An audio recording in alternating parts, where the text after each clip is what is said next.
Hello my lovelies and welcome back to Sundering Tarot. This is part 2 of a 5-part series called Deck Strength versus Weakness. This is for January 2024. Our deck of the month is the Wisdom of the Oracle by baron-reid. So for today we're going to be covering perfect pair tarot decks. Tarot decks that pair well with this particular deck.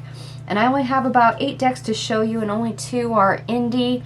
So, apologies, but I do not have enough indie decks to show you. I usually try to make it an even split. But we're going to go ahead and start with indie decks anyway. And if you've been on my channel in the last couple of days, you know this deck already because my ancestors have been running with it. This is Jen Sansky's the Stardust Wanderer Tarot. Believe it or not, these 2 decks have the exact same strength. They are both a divine feminine decks. And this is actually a combo that I think I'm probably going to explore more together, simply because I've had more time with this new tarot deck, with my ancestors calling it for daily tarot readings, that I want to see more play. And please note, for those that are new to this series, it is not about the artwork. We are discussing energies of each individual deck and whether or not they play nice with each other. It's not about the aesthetics, folks. It's not about the art style and whether or not they look good on the table. That is not why I created this series. It's about the energy. Okay, and we're going to keep on moving. Like I said, apologies for the fast pace, but I'm trying not to keep you here all day. Our next deck is the Weird World Tarot. Okay. I confess this is an AI deck, so some of you will disregard this deck outright. The strength of this deck is actually creativity. So when you pair that with the Divine Feminine deck that teaches you about life, creative ventures,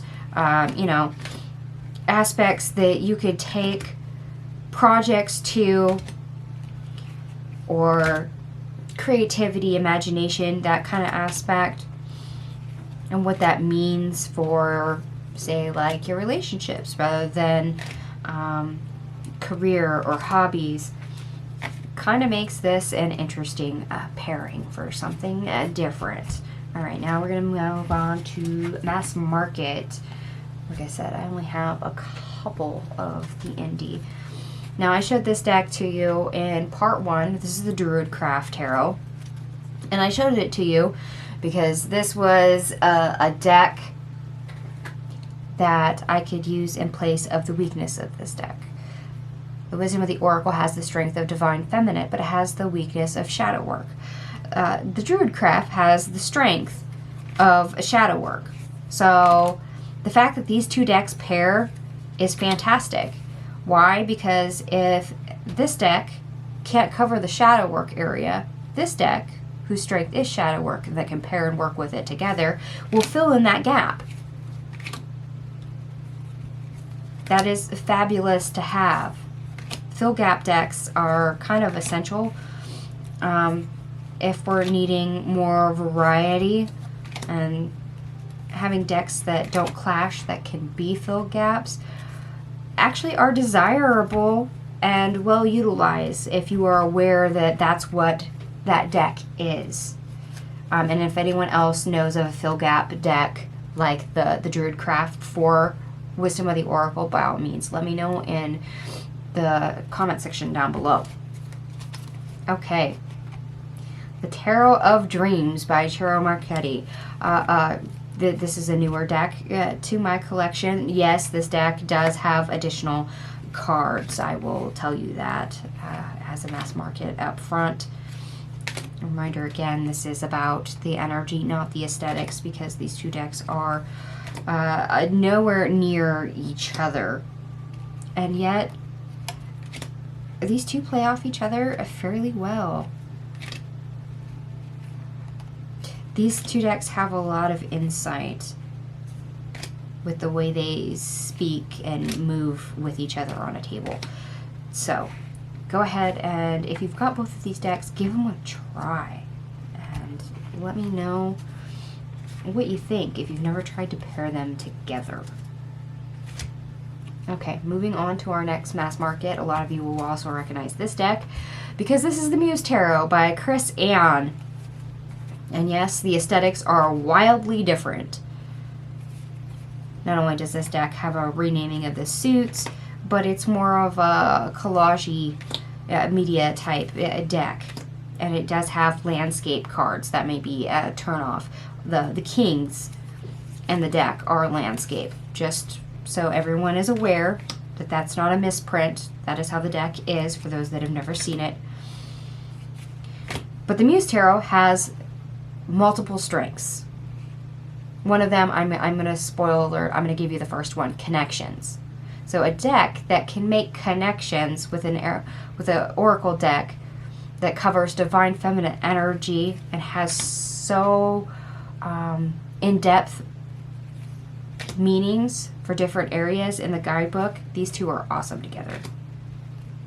It's nice to have that connective, innovative, creative, inspiratory vibe going. It can help you puzzle things out in a new way. And I quite like it, actually. They feel pretty good together on a table.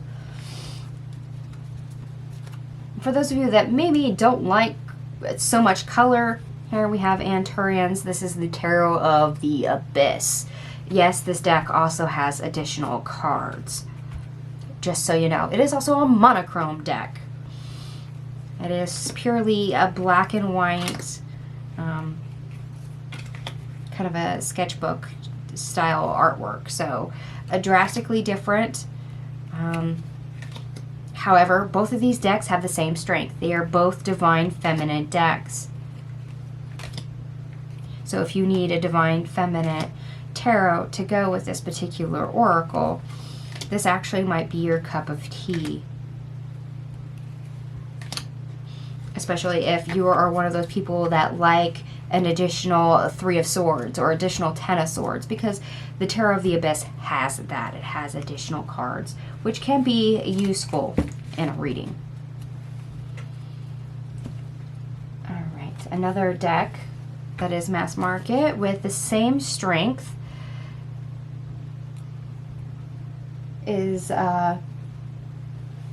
this Tarot for the Great Outdoors. Sorry, I drew a blank for a second. I got distracted by the artwork on the back. Mushrooms. Mushrooms and flowers. My fairies probably will love the very back of this deck. Anyway,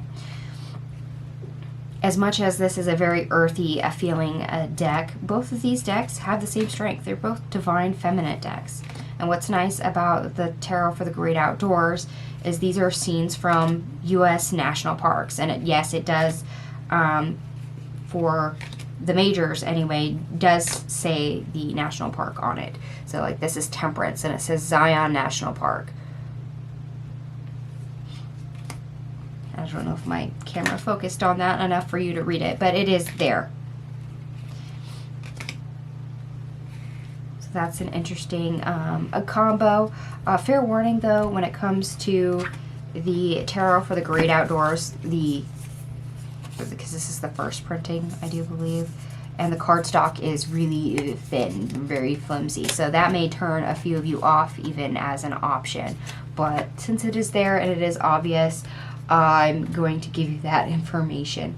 Okay, we have one more deck to cover, and this is Tarot of Mystical Moments, which is a new one to my collection. This is a tarot deck, however it is about the same size actually, just a hair shorter and not quite as wide as Wisdom of the Oracle. It, however, does have additional cards, and in this particular tarot deck, we have a male king and we have a female king, so you get 2, hence the additional cards. Now, these two pair very well. And it's because they share the same weakness. And they both don't do shadow work. So regardless of the strength of the Tarot of Mystical Moments, because they share the same weakness, they have overlay. And they speak to each other very well, actually. This is another pairing I should probably utilize a bit more. Might have to do that in a future reading. Alright, my lovelies. I'm going to call it quits here, because that is all the decks I have to show you for this particular oracle when it comes to Perfect Pair Tarot. And if you find any other pairs that go with this that are tarot, by all means drop them in the comment section down below. I will also, if you expand the description box, list the previous section for this series, and I will also go ahead and list the known decks that I know of that are tarot that pair perfectly with the Wisdom of the Oracle. So I do have more decks than what I showed you. I will have a complete list in the description box and down below. Look for that. The next video should be out tomorrow, unless this is the one video that I skip a day. It should be out tomorrow. So hopefully I will see you guys then. Thank you so much for watching, and I will see you next time. Bye.